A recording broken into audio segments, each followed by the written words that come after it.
Hi, my name is Bobby Gray, and I'm the Associate Director of the Center for Exploratory Studies. Today, we're going to spend some time answering some frequently asked questions that we get from parents all of the time. Today, we are representing the College of Arts and Sciences, which includes both the Center for Exploratory Studies as well as the Declared Advising team who works with students who are already in a decided upon major within the college. Now I'm going to go ahead and turn it over to Gail to introduce herself. Hi, I'm Gail Kiley. I am a declared advisor. I advise students who have declared neuroscience, geology, geography, and I still have a handful of psychology majors in my list. And here's Matt. Hi, my name is Matt Pickett. I'm one of the academic advisors in Exploratory. So my job is to work with anybody who's not in a declared major to help them figure out which way to go and basically how to get there, supporting them along the way. All right, so let's get started. We'll just jump right into our list of questions. The very first question we have is for you, Matt. What is the advisor supposed to do? I think the main thing that advisors do is answer the student's questions. And the thing is that when a student asks me a question, if I don't know the answer, I'll find somebody who does and either connect them with that person or get the answer for them and share it with the student. I'd say that's the bulk of my job, is really answering questions. Additionally, students to find classes, to decide on classes, to advise what classes they should take to keep them making progress towards graduation. Because of course, we understand that classes, they cost money, going to school isn't exactly cheap. So we really put a priority on making sure that we're not, recommending classes that are useless and don't make progress towards graduation as much as possible. I think between answering lots and lots of questions, whether it's in person or by email, and then helping students with class selection, that's really the bulk of our job. But apart from those two big things, there's a ton of little things that kind of come into play as well. And basically what it comes down to is, like, as advisors, we want the students to ask us questions. We want them to be well-informed and making decisions based on correct information, because it's so easy to be, misinformed or underinformed if you're just getting information from like your roommate or somebody in your class. Like, ask the advisors. We're paid to be the experts on information and university processes and so on and so on. All right, now Gail, what can the advisor not do? Advisor, this kind of dovetails with what Matt just told you. Advisors can't provide information that we're not the experts on. If a student says to me, I need help with my financial aid, I immediately say, you want the real deal answer from someone in financial aid, not Gail's best guess. One of the beauties of being part of a university this large is that we have lots of specialized departments and offices for students to go and learn to advocate for themselves, to ask the questions that are particular to their degree path, and to try and be as efficient as they can getting through their four-year degree.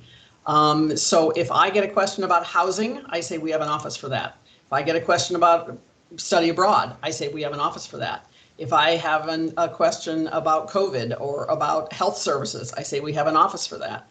If I have a question about financial aid, I say we have an office for that. Are you getting a theme here? I won't try to guess to please a student or make things easier for a student when I may turn out to be wrong. And I am perfectly happy to say, I don't know the answer to that, and you want the real deal answer.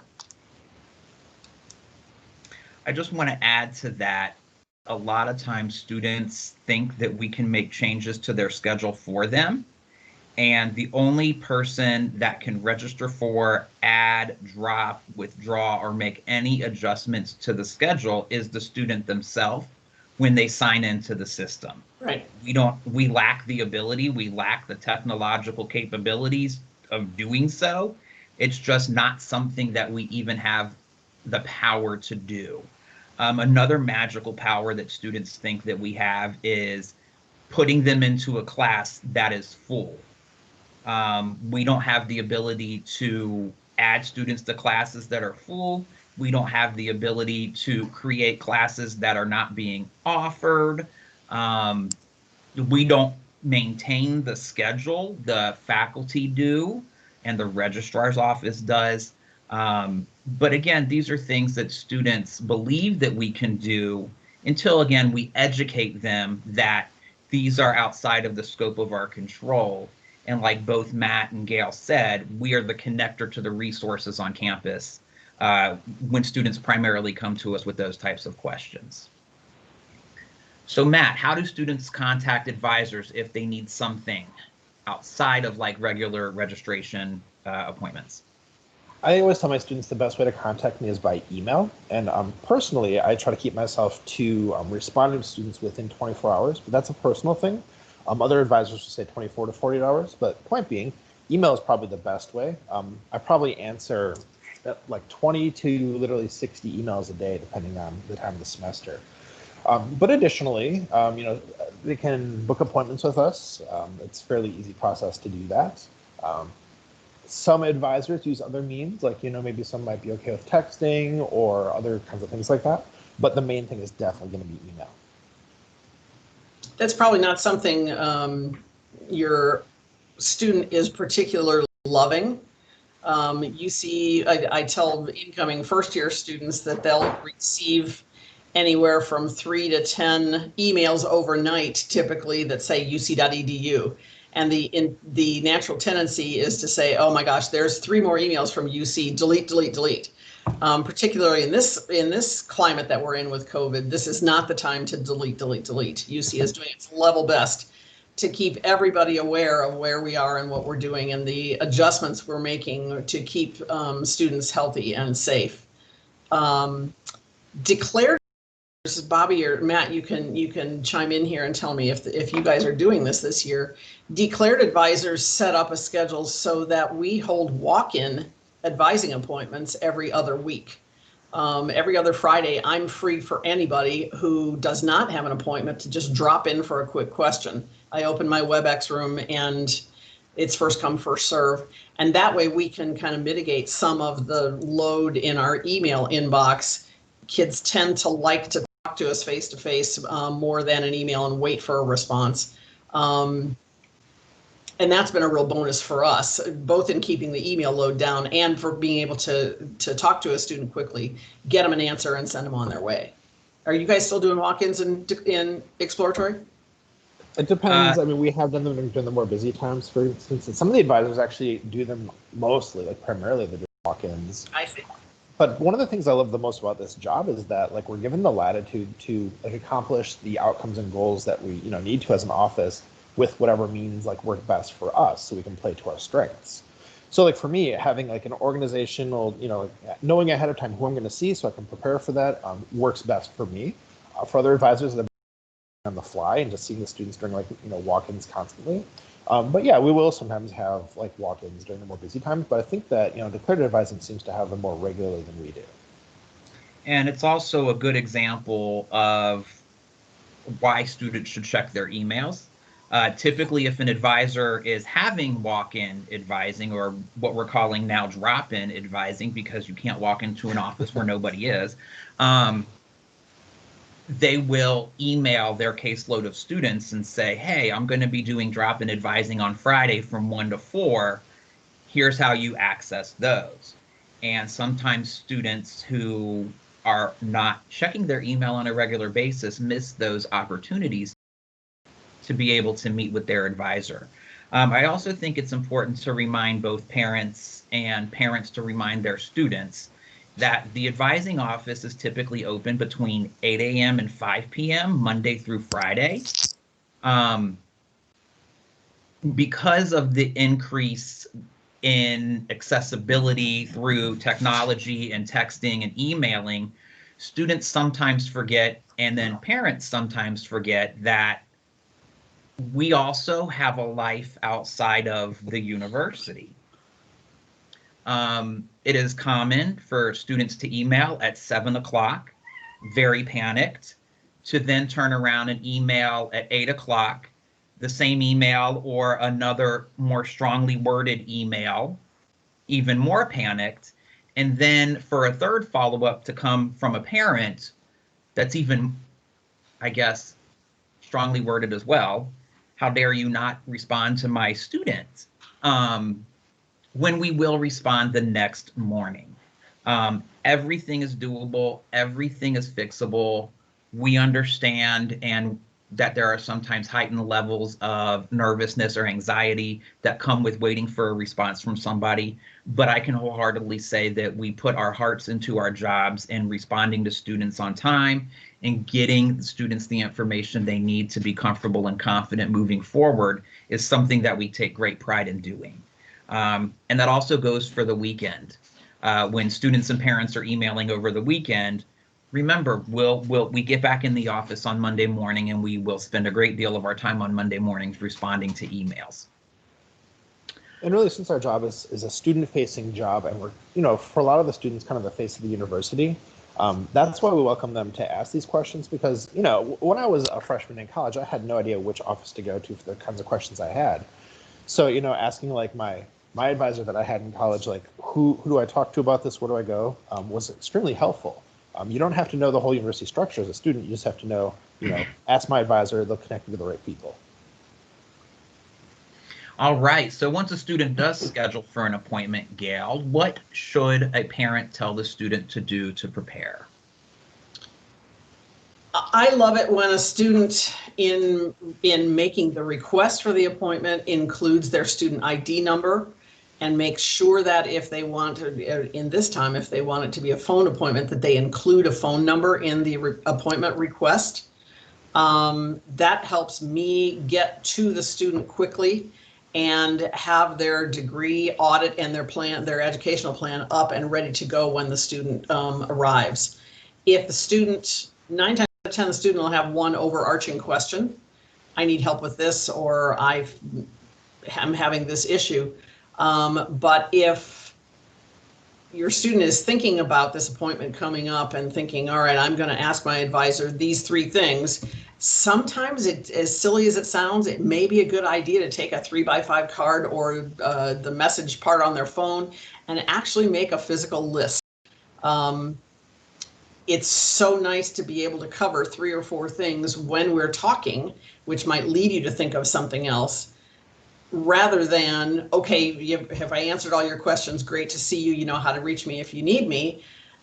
Disconnect, and then 10 minutes later, a follow-up panic email. I forgot to ask you about, and we could have made it very, very clear. So a little bit of preparation and organization on the student's part before the student arrives for the appointment would be really, really great for both of us. All right, so the next question I'll go ahead and take, which is kind of that follow-up after the appointment. So my student said the advisor didn't help or didn't solve their perceived problem.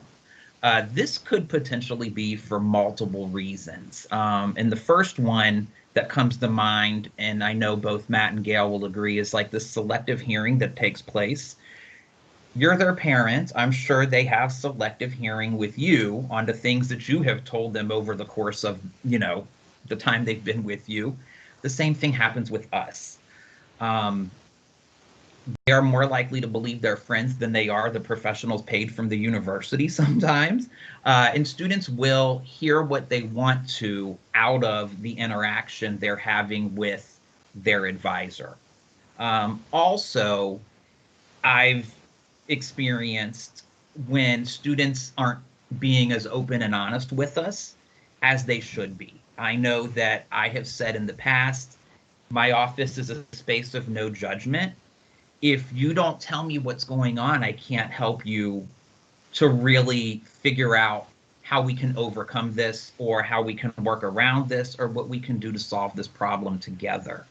And I know that parents sometimes feel like and already know that their student isn't being as honest with us as they should be. So we do encourage you as the parent to say your advisor is that support, that resource, that person that you can go to. Your professors change every semester, but your advisor will be the same throughout your program. In exploratory studies, it's until they get into their declared major. So we're that source of consistency throughout their time here at the university. And, the more open and honest with us that they are, the better we can support them. And it may take a little bit for a student to feel comfortable opening up with us. But again, it's our job to disarm the student to say, hey, let me know what's going on so that I can best get you where you want to go or get you the information that you need. On the flip side, we have had parents approach us with questions, and it's been the opposite way, where sometimes the student isn't being as open and honest with the parent as they should be. And that's just, the selective hearing, and then just students sometimes being a little hung up and not necessarily wanting to be as open and honest about what's going on. And again, as long as there are open lines of communication between the student and the advisor, and then the student and the parent, this should not be a huge issue. But sometimes, students are a little nervous to tell us really what the deal is. Mattergail, do you have anything else to add to that as well? I'm thinking a little about students who come to me, and I've had several of these happen in the last couple of weeks, particularly with new college students who come to me looking for intervention with a professor. My professor didn't tell me everything, and now I've got a bad grade. I want you, my advisor, to go to the professor and make this okay for me. I spend a lot of time talking, particularly to first-year students, about the value of this 4 years, about this is your time to figure out how not to lean on your mom and dad, but how to stand up for yourself, advocate for yourself in a respectful way, and get what you need. When I get a question that leans on complaint or dissatisfaction with a professor, the first thing I always say is, and what did the professor say when you talk to him or her? It's important that we walk 18, 19, 20-year-old people through, this is how you act grown up. This is what you do to get what you need.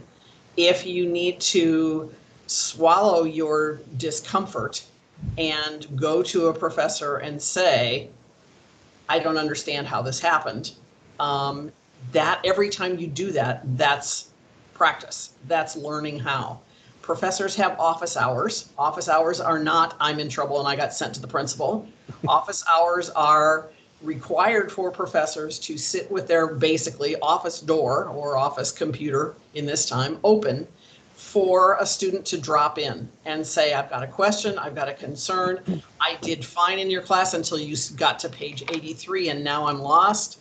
I instruct my students to go to open office hours, stick out their virtual hand, say, hi, my name is, I'm in your 11 o'clock Monday, Wednesday, Friday class.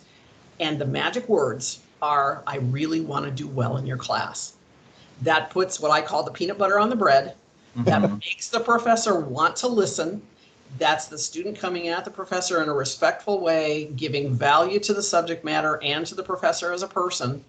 And professors got into teaching because they really like young people and they really want to impart the knowledge that they have in their area of expertise to help students get grown up and go out into a career in their area.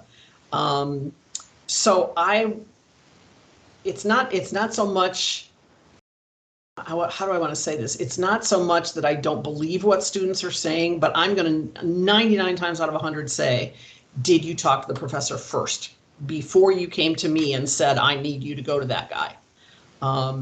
And every time they do that, I'll even walk them through, okay, I'm pretending I'm the professor, now you talk to me.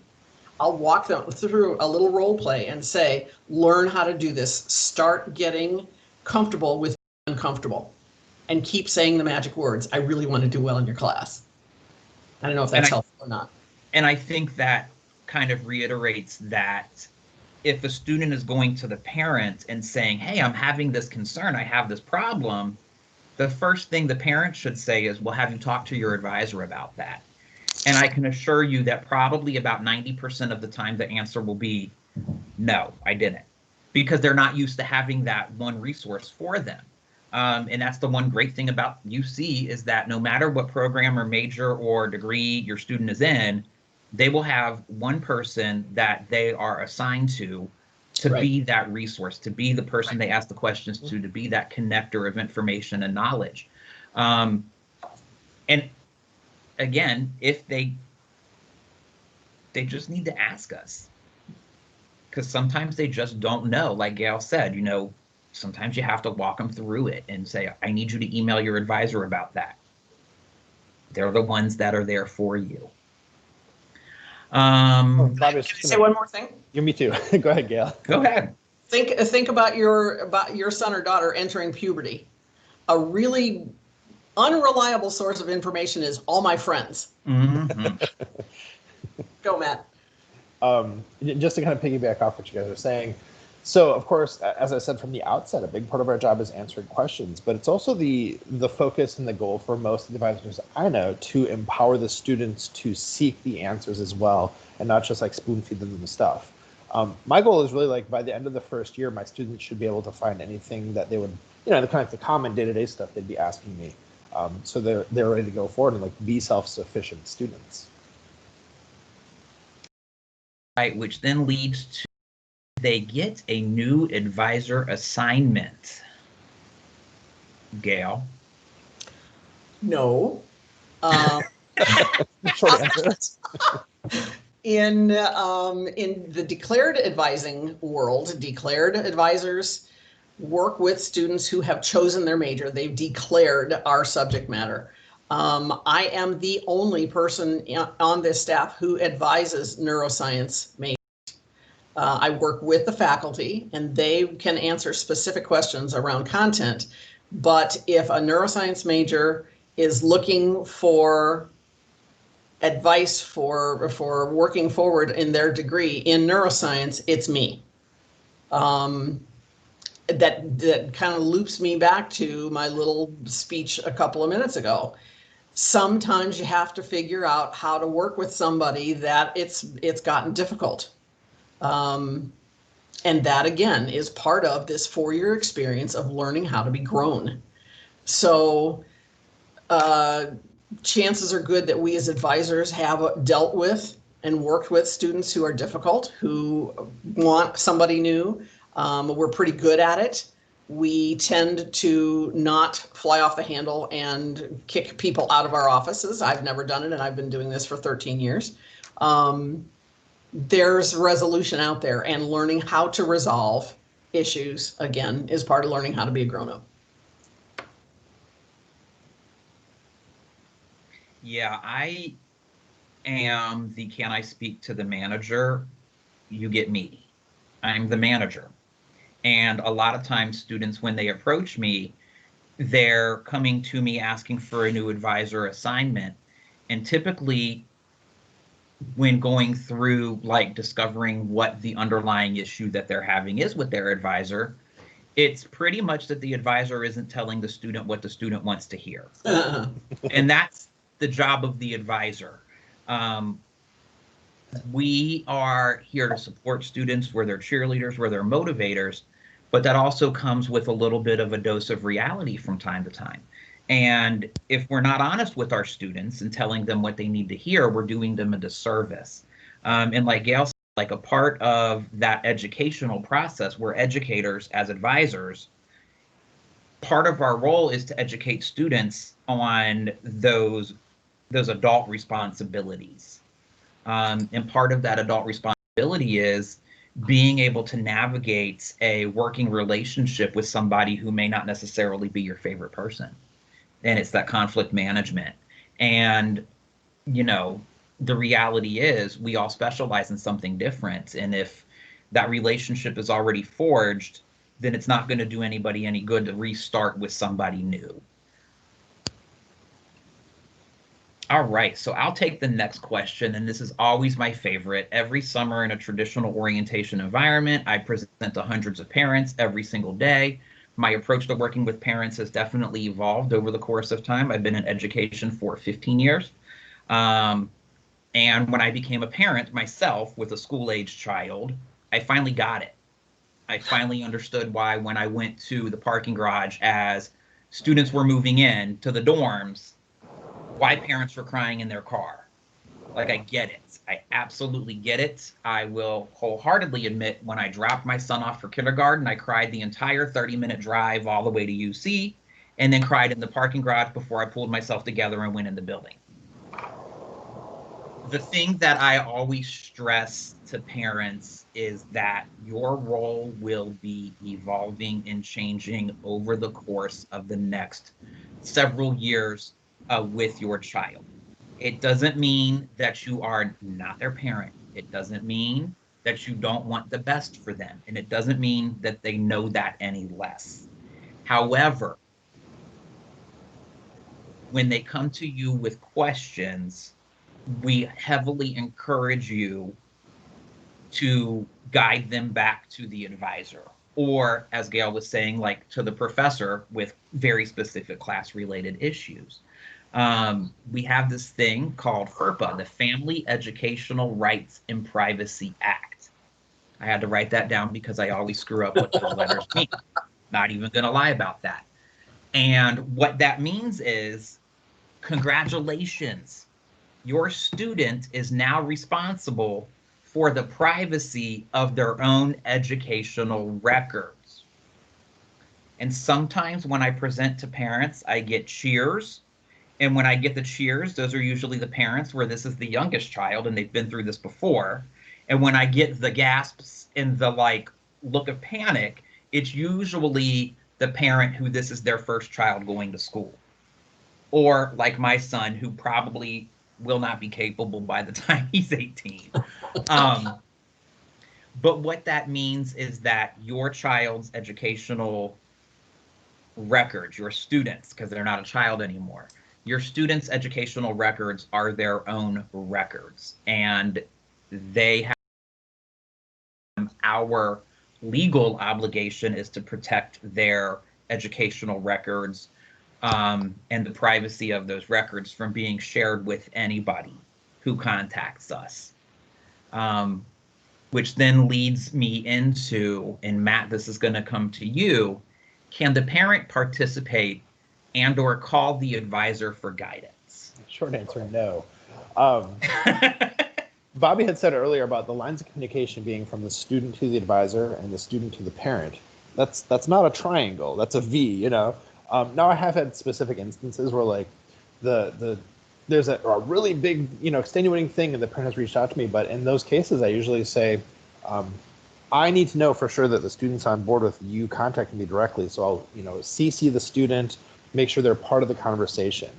It has happened, especially during like a student's first appointment, or if they're a transfer student when they're coming for their first transfer appointment, that a parent is along with or is, you know, on the screen with them or lurking in the background. And as long as the student like gives permission, it says they're okay with that, that's fine, you know. But in general, like it's going to be going through the student. The student is that connecting point of the V, and that's not, you know, to slight the parents. It's nothing against the parents. I'm a parent, so like I understand like wanting information, but in the end, because the student is now an adult and has the FERPA, you know, as a part of this, you know, context and landscape, they need to understand that it's their responsibility to be, you know, doing these things. Okay, and the last question, Gail, how can a parent best support or assist their students? I think we've been talking around this question since video for you. A parent can best support their student by listening, by being supportive, and by reminding that student, hey, you're 18, you're grown. This is the time in your life for you to figure out how to begin to resolve issues, to make long-range plans, to be efficient, to remember what this is costing, to pick the clothes up off the floor and do all the things that you've been very happy to do for them or with them as they have grown to this point in college. With the money and the time and the effort that it takes to earn a degree, it takes a support system, not just from those of us who are paid to do this, and we learn to know your son or daughter and we learn to love them, not like you do, but certainly as our advisees, we want the best for them and we try to help them be as efficient as they can. So they're not, like Matt said earlier, wasting time on classes that won't apply to their degree. The best thing you can do is encourage them to grow up, to take responsibility for themselves and know that, yeah, if you don't do the homework, if you don't do the studying, the end result is not going to be great. You've been saying this to them for 8 years, and we're just an adjunct of what you've done. Matt, you want to tag on to that? Yeah, I think the one thing I would add, and I love that answer, Gail, is just to say that, the bulk of the students we work with are from the Midwest, and I feel like there's, the Midwest values they bring to this, which mostly are really great things, but part of that I feel is like this sense of like not wanting to bother other people and like figure it out for yourself and that kind of stuff. And like, yeah, we want the students to become self-sufficient, but that does come with like, asking questions, not being afraid to ask questions. And I think that so much of the sort of academic issues students run into are because they're not asking questions. They think they shouldn't try to bother people. Like, no, ask the questions. We'll help you figure out the answers. We'll help put you in the right direction. We'll help you to become self-reliant, but that comes with asking the questions in the first place. And to kind of wrap all of that up, I think it goes back to this like parental level of involvement. Our role as an advisor is, like I said before, that of an educator. However, our subject matter expertise is on student success, is on the academic degree program and the classes students should take, and knowing the policies and procedures that exist within the university and helping students navigate those. But we are also responsible for teaching your student to be resourceful, to ask those questions, like Gail said, to advocate for themselves. And in order to educate them on doing that, we encourage them to do those things themselves. But if you, the parent, become overly involved and you continue to do it for them, they'll never learn to do it for themselves. Yep. And I have had parents who tagged along to a conversation and an appointment with a student, and the parent showed up before the student did, and she said, "Hey, can I come back? I want to have a conversation with you before my student gets here." And she just said, "I don't know what I'm going to do. Like, I had to schedule this appointment for him because he just won't do it himself." And she said, "What am I supposed to do?" I said, "Well, stop doing it for him. He knows you're going to do it for him, so he just doesn't do it. It's like my son. He knows that I'm going to pick up his clothes in his room, so he doesn't pick them up himself. He's 12. I have stopped picking up the clothes in his room, and he said, 'Why is my room a mess?' And guess what? He finally picked up his clothes." It's hard as a parent to do that. We'll always see our own children as a little kid, and we always will need that reminder that they're not that little kid anymore. And as hard as it is, being able to accept that is probably the best way that you can student. And I know that the three of us here on this call, we are all parents. So we're there. We're all at various stages of parenting. But we know that we're going to also go through this. And I hope that we remember our own advice. But other than that, Gail or Matt, do you guys have any final thoughts that you'd like to share with the parents? I guess the way I look at it is, I have a 8-year-old daughter, and initially, if we're at a playground, she had to stay very close to us. And eventually it's like, you can go a bit further away, you can go a bit further away. And there's that like progressive, like granting sort of independence. This is just an extension of that, they're going to college, they have to figure out how to like do that. So just giving them the space to become, more independent adults. So they eventually, move out of your house and, start their own lives like they need to because they're adults now. Being cognizant of that, and yeah, just let them go. Cut the cord. Let your kid go. I'm good. Everything I would say has been said. All right. So we'll go ahead and wrap up now. And thank you guys for taking the time to hang out with us this morning, afternoon, or evening, whenever you're watching this recording. And just remember that UC is a strong community of academic advisors who are here to support your students. All right. Bye, guys. Bye.